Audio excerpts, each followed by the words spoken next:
Has the second city lost its magic? That's the question Prime Minister the Honorable Philip Davis raised while in Grand Bahama yesterday, in the process acknowledging that investor confidence there has waned. Shashina Rowe-Farquharson of our Northern Service reports tonight that the Prime Minister vows his government's working to change that. Really, the interest in the Bahamas today has really grown and continues to grow. But for Grand Bahama, there's always this sort of question mark. It was that statement by the nation's leader that may have been an eye-opener for many. But the island of Grand Bahama has been without significant major investments now for years. That, coupled with Hurricane Dorian and the global pandemic, the island's economy continues to struggle and unemployment remains in the double digits. They are willing to invest in the Bahamas, a lot of investors, right?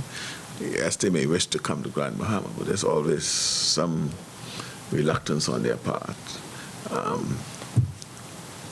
had a conversation in Dubai, for example, a person who even came to Grand Bahama and looked at projects, and it just, their desire to invest just withered because it's just something that just didn't connect for them. Prime Minister Davis says he has been in conversation with potential investors in Dubai and is hopeful that there may be something to cause them to reconnect to Grand Bahama. But he says his government is committed to revitalizing this island.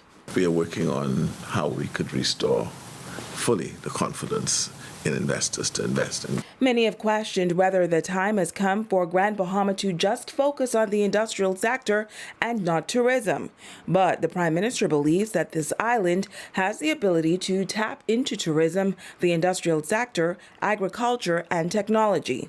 So I would not just put my eggs in one basket and say, let's make it a totally tourism destination, or just make it an industrial park, or just make it a tech hub, for example, which is one of the industries that we're looking at to coming here because of the emerging markets of technology. And he remains adamant that all is not lost, as there are some plans in the work for this island. We are finding our sea legs, if you know what that means, and I'll be back soon because there are some things on the drawing board for Grand Bahama that might require me being here very soon and very quickly. Prime Minister Davis adding that the government still intends to break ground for a new hospital in Grand Bahama by June, while noting that there is high investor interest when it comes to the Grand Lucayan Resort.